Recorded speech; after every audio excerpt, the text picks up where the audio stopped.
diciembre, nos metió en problemas a todos. Ujú. Nos metió en problemas a todos porque no sabías lo que iba a pasar. Era como cuando arrancó el COVID, Exacto, ¿no? O sea, exacto, no sabes qué va a pasar. Se ve muy malo, pero no sabes bien cómo está la cosa. exacto. Entonces, de un momento a otro, lo que hacemos nosotros cuando se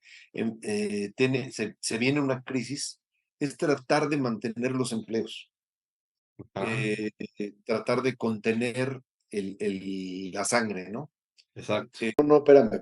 Aquí hay un futuro, vamos a seguir preparando el futuro y para eso necesitamos seguir programando y necesitamos seguir innovando y seguir investigando y seguir dando soporte y seguir con la inercia que tiene el programa, no al mismo ritmo, pero el maratón lo vamos a acabar. Entonces, como lo vamos a acabar, ¿sabes qué? No vamos al mismo ritmo, vamos a bajarle a la mitad. Pusimos a la gente y les dijimos, tenemos de dos sopas aquí. O te vas, que no es lo que queremos, porque se va experiencia, Guillermo, Claro, sí. se va el conocimiento y eso es lo más caro. Entonces, que no se vayan, pero si te quieres ir, pues adelante. Si consigues algo mejor. Pero de este lado, ¿qué te podemos ofrecer? Te podemos ofrecer medio tiempo, medio sueldo. Entré pues en septiembre o por ahí y pues digamos que las ventas venían viento en popa, íbamos robándole mercado a MPS y a Ingram, Ajá. creció bastante. Y pues viene el famoso error del 94 y pues se para todo. Eh, Creo que la astucia y la inteligencia financiera y el expertise financiero de Miguel Lascurain fue muy importante en esto, además de que el corporativo metió dinero para sacar de problemas a Mericel, o más bien liquidar deudas en dólares a proveedores con los que se pudo negociar, Ujú, que había deudas muy fuertes con Hewlett Packard y con Compaq Computers en ese momento. ujú. Y pero pues, se salió adelante bastante bien. Y realmente pues fuimos allí sacándola como, ahora sí que como se podía y como nos sabía. México 30% en ese año 95. Sí, bueno, te digo, A unos más y otros menos, pero a otros no los afectó. sí, nosotros, bueno, sí hubo precisamente sí hubo una afectación por eso, porque bueno, pues evidentemente el dólar subió más de un 30 o 40% de un día para otro, pero nosotros sí teníamos deudas en dólares, no eran excesivas, y sobre todo lo que nosotros hicimos, afortunadamente sí teníamos algún respaldo financiero, y lo que hicimos fue negociar con los mayoristas el tipo de cambio en ese momento. O sea, como si les pagábamos en ese momento, ellos nos hicieron, digamos, un descuento, por decir algo, ¿no? A lo mejor no nos respetaban el tipo de cambio anterior, pero tampoco nos daban el vigente. Sí. Entonces nos dieron un descuento sobre el tipo de cambio y con el riesgo que había de que pudiera seguir subiendo, que así fue, pues decidimos mejor liquidar esas deudas. Creo que Acer hizo de que los que tenían deudas allí con Acer les iban a respetar el tipo de cambio una semana, por decir algo. Sí, exacto. Bueno, mira, nosotros no le compramos a Acer directo, le compramos a mayorista, pero en realidad negociamos con los mayoristas. Y sí, la verdad es que todos nos apoyaron.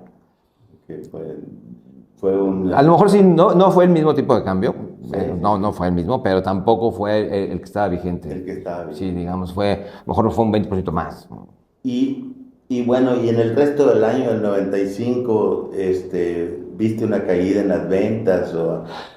No, sí, evidentemente sí, en el 95 pues sí, fue un poquito año complicado, pero te digo, a lo mejor nosotros, como no estábamos nada más en la industria de cómputo, sino también estábamos en la parte de oficina, entonces pues todo lo que eran insumos de oficina, que para nosotros es lo que tenía realmente el margen, y eso pues siguió funcionando, todo lo que son consumibles básicamente. Lo que iba a decir es que nuestro inventario de 2 meses se volvió 24 meses, ¿no?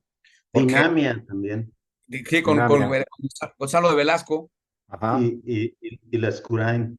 Exacto. Entonces, bueno, el cuento con la devaluación, pues de nuevo, los inventarios se fueron al cielo y las cuentas por cobrar, pues olvídate.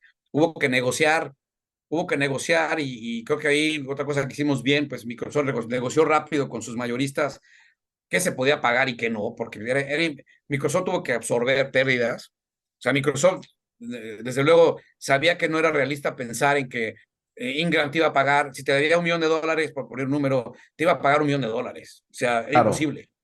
claro. Simplemente no se podía recoger esa cantidad de dinero. Entonces tuvimos que pues, hacer quitas o de write-offs, como se dicen los gringos, pero para que el negocio se moviera, porque si no el negocio no se iba a mover, ¿no? Y hicimos promociones de 2x1, bundles agresivos con Acer. Fue toda una época muy interesante, una maestría de negocios, manejar esa época. La conservadora financiera de la empresa nos hace, a lo mejor, no crecer tanto cuando crecen aceleradamente todos los mercados, pero por tener una posición financiera sólida, cuando entran las crisis, nosotros seguimos creciendo. Cuando vino la crisis del 94, no teníamos deuda en dólares, y habíamos sacado líneas de crédito en pesos y habíamos le pagábamos a Hewlett Packard por anticipado. Eso nos daba un descuento financiero interesante, pero además nos dejaba una deuda en pesos y no en dólares. De tal manera que cuando viene esta crisis al final de 94, pues hizo que estuviéramos alto inventario, comprado con el dólar a 3.46 cuando se fue a 5.50. De hecho, una de las decisiones en dirección que tomamos fue, bueno, ¿a cuánto vendemos el inventario que tenemos? Pues lo podemos quedar y lo vendemos a 5.50, que es lo que vale ahorita. Lo vendemos a 3.46, que es a lo que lo compramos. Y lo que decidimos fue venderlo a 3.95. 3.99. Dijimos, aquí el dólar vale 3.99. Bueno, que teníamos de inventario de 3 meses, porque era el tiempo en donde subías tus compras para posponer el pago de impuestos. Entonces teníamos para 3 meses inventario, lo vendimos en un mes. Eso nos dio la liquidez para pagar los créditos en pesos, que en el 95 empezaron a subir las tasas de interés, llegaron hasta el 150%, ¿no? O sea, terrible. Eso hizo que el 95 fuera el mejor año de toda la historia hasta ese momento. Y así ha sucedido con cada crisis. Ahora en la pandemia, pues también no ha sido la excepción. Fue el mejor año en toda la historia, ¿no? Entonces, esta posición financiera conservadora, en donde no especulamos con el tipo de cambio, tenemos una protección financiera para no perder, pero tampoco tratar de ganar especulando con el tipo de cambio. Ganamos por la operación del negocio y protegemos las variaciones del tipo de cambio. Y esto nos da una postura sólida, quizá en tiempos en donde todos crecen, crecemos menos, pero en tiempos en donde muchos se caen, nosotros seguimos creciendo. Y esa ha sido un poco la historia de la empresa, en donde pues nos ha funcionado el tener esa estrategia financiera sólida. Viene el error de diciembre de 94. Ándale. ¿Sí? Entonces, se dispara el dólar. ¿Sí?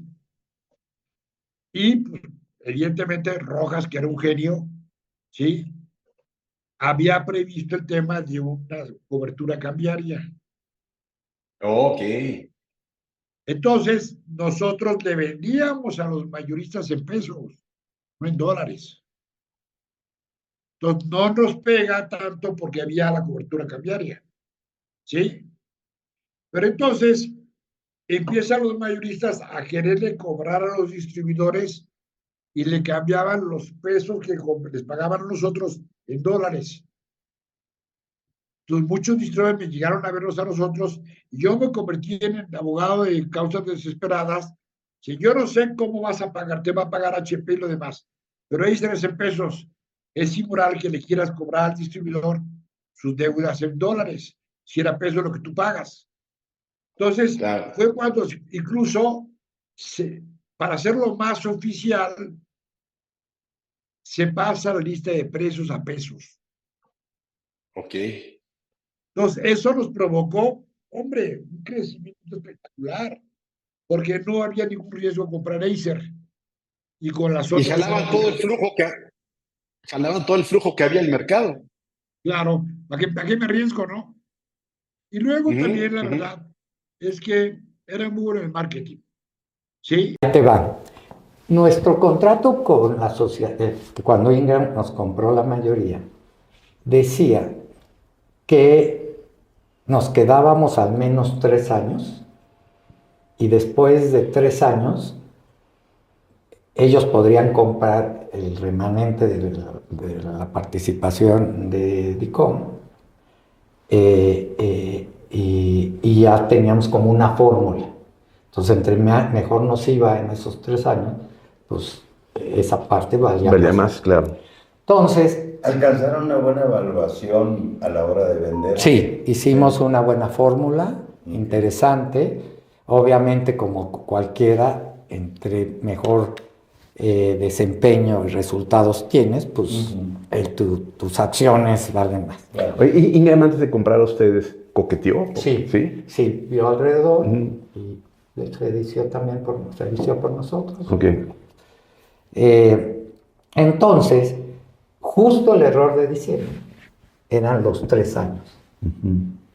Y José Luis y yo dijimos, sácale.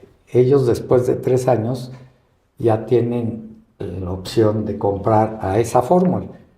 Y íbamos bien, pero con el error de diciembre, entre el dólar, peso, la devaluación, no sé qué, pum. Dijimos, no, pues estos cuates ya nos van a comprar nuestro remanente. ¿Por 10 pesos? Por 10 pesos. Qué tristeza.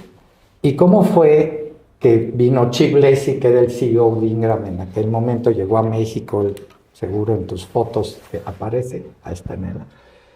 Dijo, no nos interesa comprar más barato, nos interesa que ustedes, en tiempos como están, sigan dirigiendo y saquen esto a flote. La compañía, saquemos esto para adelante y renovemos 3 años. ¡Ay, qué maravilla! Dijimos, ¿dónde firmo? Sí. Entonces dijimos, y en esos 3 años levantamos la compañía otra vez, hasta más para arriba. Claro. Gracias a que el apoyo de Ingram sirvió mucho en ese tiempo. Una anécdota aquí, las anécdotas, es que veíamos que entre más vendíamos algo basado en dólares, más perdíamos. Por decir algo, HP. Tú vendías computadoras HP, tantos dólares, pero las convertías en pesos. Entonces tu cliente te debía pesos, pero tú le debías HP dólares. Entonces, entre más se devaluaba, pues decías, pues ya no puedo vender porque estoy vendiendo en pesos y debo dólares, cada vez los dólares son más pesos, pierdo dinero. Entonces, pues no podemos vender. Íbamos con HP y decíamos, no, tienes que cambiar tu precio en pesos. Si quieres subirle y tú comprar una cobertura cambiaria, lo que sea, pues haz lo que sea, pero el precio que yo venda en pesos, yo te pago con mi pequeña utilidad a ti en pesos. Si no, no puedo vender tus productos. Y Chip Lacey, el CEO de Ingram, viene a México y dice, quiero hablar con el presidente de HP. Y estuvimos en esa junta que recuerdo perfectamente. ¿Ya era Piccolo o ya no? No, ya no era Piccolo, era el que... Okay. O antes de Piccolo. No, fue después de Piccolo. No, después de Piccolo. Sí. Jaime Guzmán. Jaime Guzmán. Era Jaime Guzmán. Sí. Recuerdo esa junta que aprendí mucho. Llega Chip Lacey y le dice, oye, es que, de muy buen modo, es que aquí no nos conviene vender HP, la situación en el país, estamos perdiendo, pónganse en pesos, aquí se venden pesos, sí, pues compren, hagan lo que sea, pero pues tienen que respaldar. Y es muy importante y les vamos a seguir vendiendo. No, pues sí, es que y dice, si no nos apoyan como HP México, no volvemos a comprar un HP, pero no en México, mundial, en el mundo. Claro. Y era el distribuidor más grande de HP mundial. Wow. A raíz de ahí, le contestaron que sí, que ya habían hecho todos sus cálculos, que íbamos a vender en pesos y todo. Y HP puso el ejemplo, y todos los que vendían en dólares, pues o vendían en pesos o vendían la marca que sí vendía en pesos. Entonces, pues otras marcas decían, pues en pesos, aunque venían valuadas en dólares, porque decían, no, pues van si lo hace Epson y yo no lo hago, pues van a comprar Epson porque son pesos y no quiebran. Entonces, ese periodo fue muy difícil, pero salimos adelante, pero ¡fum!, con mucho más fuerza. La fuerza de Ingram la dejamos sentir, nos sentíamos 100% apoyados. No, con eso, por No teníamos supuesto. que pedir créditos en pesos, que las tasas eran muy altísimas, sino Ingram pues, nos financiaba. Y los 3 años después fueron muy buenos, sacamos nuevamente Ingram de compa arriba, y eso sí, después de esos 3 años, 6 desde el principio, ya decidieron comprar el 100%. Okay. Yo recuerdo una anécdota Te voy a contar otra anécdota que nos pasó. Nosotros como Ingram Dicom sí facturábamos en dólares, lo que era en dólares, antes de la devaluación. Y había otros que facturaban en pesos. Cuando viene la devaluación, las facturas en dólares, pues te las deben en dólares. Sin embargo, el cliente no tenía los pesos, porque el cliente lo había vendido al usuario final en pesos. Así es. Entonces, 50% más te decían, pusiste en dólares, pero pues no tengo con qué pagarte, Así yo lo es. pagué para acá. Eso nos ayudó a negociar mejor. Yo era ahí entonces yo le decía a HP, oye, sí te voy a pagar, pero dame un tipo de cambio para ofrecer y yo cobrar y te pago. No, es que... O no HP, el que sea. Entonces te decían, bueno, en lugar de, voy a inventar 70, te lo dejo en 50. Y yo les decía, págame hoy a 50. Y no a 70. No, pues sí, no, tal. Me pagaban a 50, yo le pagaba a HP a 50. Ahora sí que como hace cambio. Y bajamos muchísimo la cuenta por cobrar en ese sentido. Los que tenían pesos con pesos, pues no tenían esa arma para decirle nada. Pues, murieron muchos distribuidores. Pagaban en pesos, pero cuando tú tenías los pesos, pues no tenías al otro lado a decir, bájale. No, pues tú págame tal. Pero sí viste morir algunos distribuidores. Sí. Bueno, ahí, después de ahí MPS tuvo muchos problemas. Sí. Exactamente. Era de los grandes tenía deudas en dólares. Y aparte MPS, que Martín yo lo admiro porque es agresivo, visionario, ya tenía MPS Perú y MPS, no sé si otro país, Perú, Colombia y tenía Miami, entonces estaba dando unos pasos muy bien, estratégicamente acertados, pero con esto que sucedió...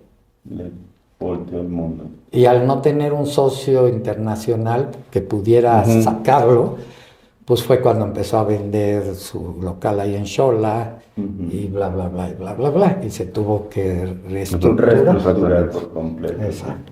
Tú ahí tenías un gran año de 190 millones de dólares. 97. Y de repente le quitaron los alfileres a la economía. ¿Y qué más fue eso? Nosotros facturábamos en pesos, no se podía facturar en dólares en México. Facturábamos en pesos y sucedieron 2 cosas. Al fabricante habría que pagarle en dólares y el dólar se subió de 4 a 7 y luego a 9. Así es.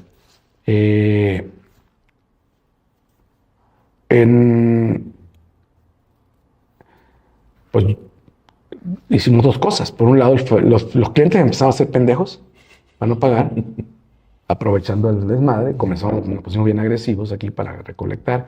Y por otro, negociar con el fabricante. Todos nos ayudaron. Pero nos ayudaron, oye, si me pagas ahorita, te lo dejo a 7, ¿no?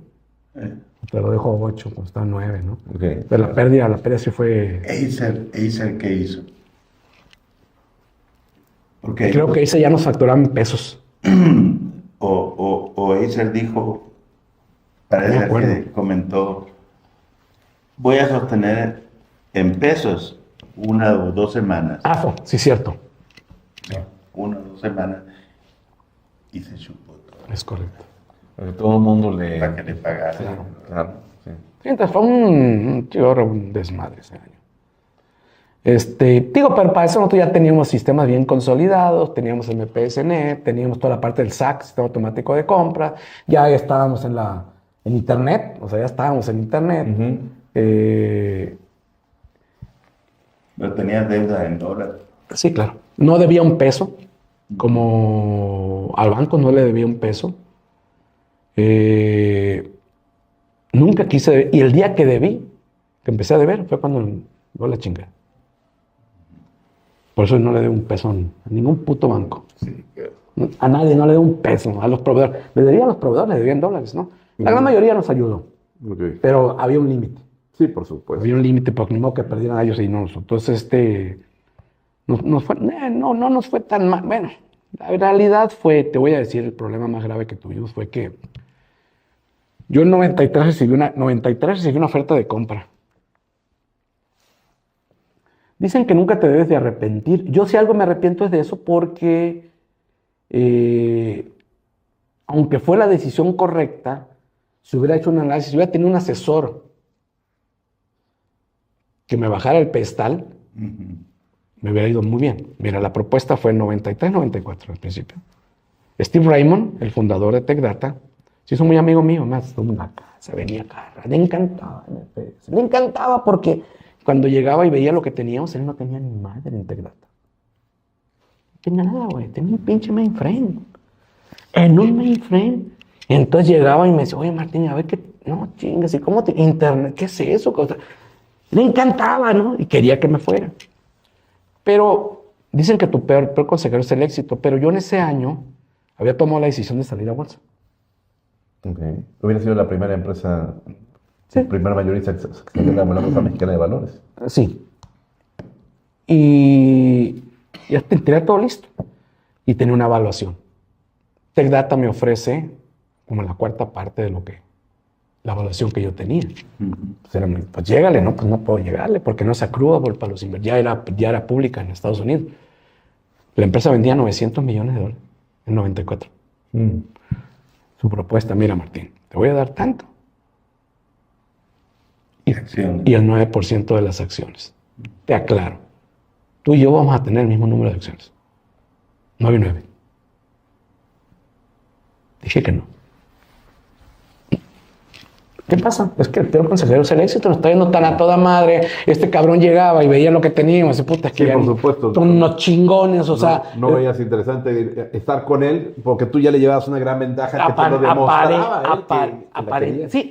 Aparentemente, para que se me olvidó que estaba en México, pues. Exactamente. Y fue cuando llegó a 94. Si no hubiera pasado lo de 94, no existe, pero no hubiera pasado, pues quién sabe qué. Pero hubiéramos salido a bolsa y todo. Si no hubiera pasado lo de 94, le compras TechData a la mejor.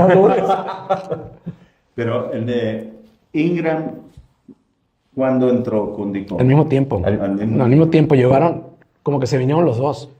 Llegaron conmigo. ¿También Ingram llegó contigo? Claro. Okay. Se llamaba Ingram Micro. Ingram Micro, sí, no, cuando vio mis números, dijo, ¿sabes qué? No le llegamos, mejor vamos a comprar a Dicom. Los de números de Dicom estaban muy... Ellos no ganaban tanto porque el valor agregado, no vendían soluciones, productos donde nosotros, como te digo, oye, con el AT&T yo le ganaba el 70% de las tarjetas Always. Una tarjeta que era para conectar al mainframe, que sustituía a la Token Ring, una tarjeta bien fregona. Always se llama la marca. No, era SCSI. Había otra, DPT. Esta tarjeta nosotros le ganamos 3-4 veces. Porque no importaba el costo de la tarjeta, importaba en lo que hacíamos para conectar. No, porque le damos el servicio de conexión, claro. todo y el soporte y la garantía, ¿no? Pero entonces, cuando llega Ingram, para esto la oferta de TechData era mucho mejor que la de Ingram. Ingram cuando me lo dijo, Rutledge se llamaba el abogado que vino a negociar, David Rutledge. Y él fue el que me dijo, ¿sabes qué? Pues no te va a gustar, pero bueno, ahí está la oferta. Ya para eso también había llegado otra empresa llamada Computer 2000. Nunca conocí una empresa tan mala como esa. Alemana, fíjate.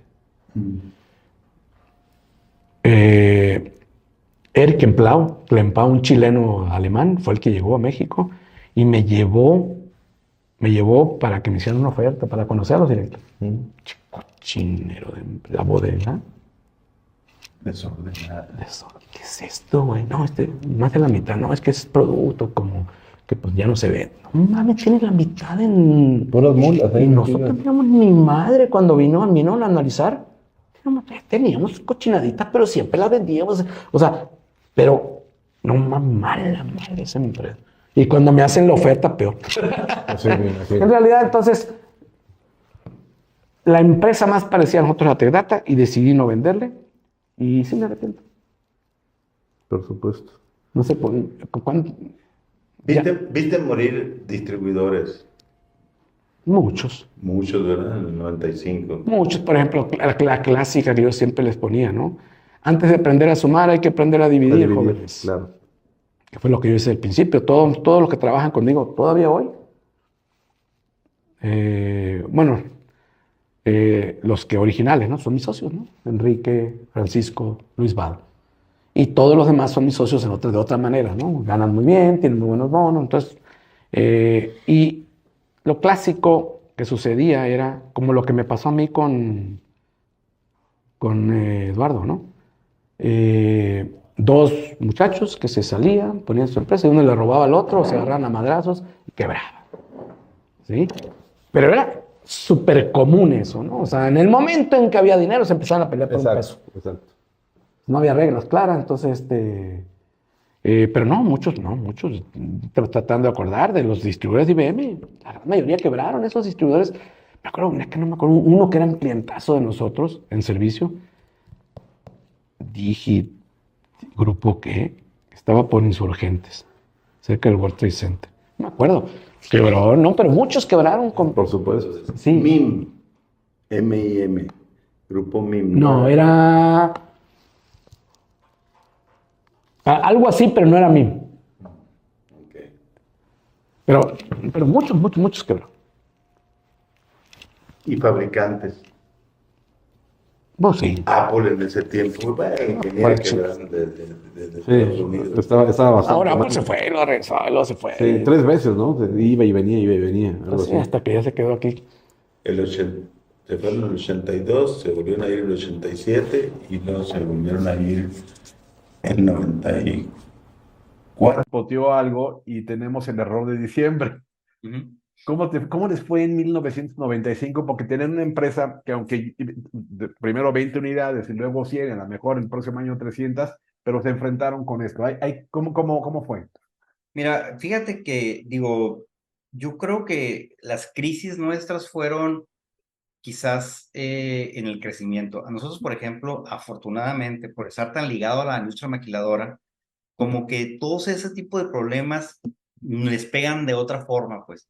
O sea, la maquiladora, por ejemplo, pues está regulada por lo que pasa en Estados Unidos, no tanto por lo que pasa en México. Entonces, esas devaluaciones, por ejemplo, que había, pues a nosotros nos convenía más. O sea, de hecho, cada devaluación, la empresa subía más en ingresos. O sea, las maquiladoras gastaban más en software, en equipo, en muchas cosas, y nos contrataban, vendíamos mucho más. Pero a ver, estamos en el 94 y sacas el Megapack, ya estás en Windows y de repente llega la devaluación. ¿Cómo fue el 95 para Compaq? No, fue terrible, mira, pero ya teníamos deudas en dólares, ya habíamos adquirido allí deudas en dólares.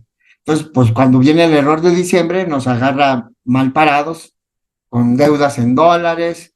En ese entonces también José Luis había descuidado toda la empresa porque fue cuando quedó Alberto Cárdenas, el primer gobernador panista, y él se convirtió en asesor de Alberto Cárdenas, era de sus asesores. Entonces, pues le gustaba la polaca y andaba más metido con el PAN y con el gobernador, con el gobierno, en Compaq, ¿verdad? Entonces yo en el 94 asumo la dirección de Compaq, de mutuo acuerdo, ¿verdad?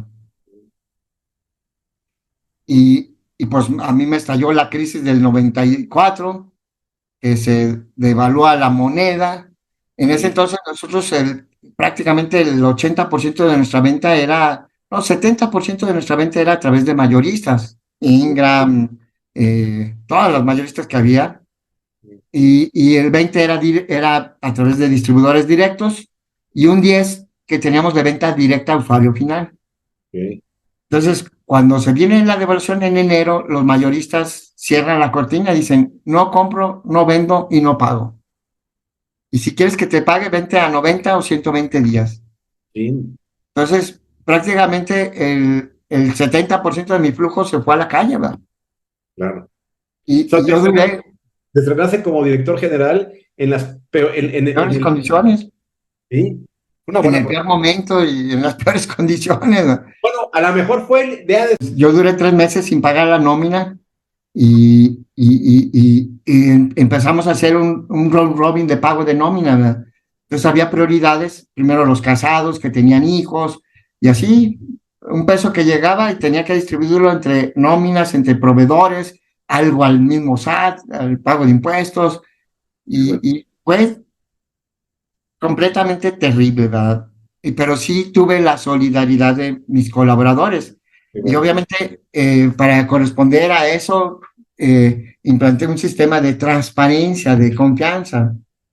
O sea, que el dinero no se desviara, que el dinero se rindiera cuentas, cómo, qué se cobró y en qué se aplicó el dinero.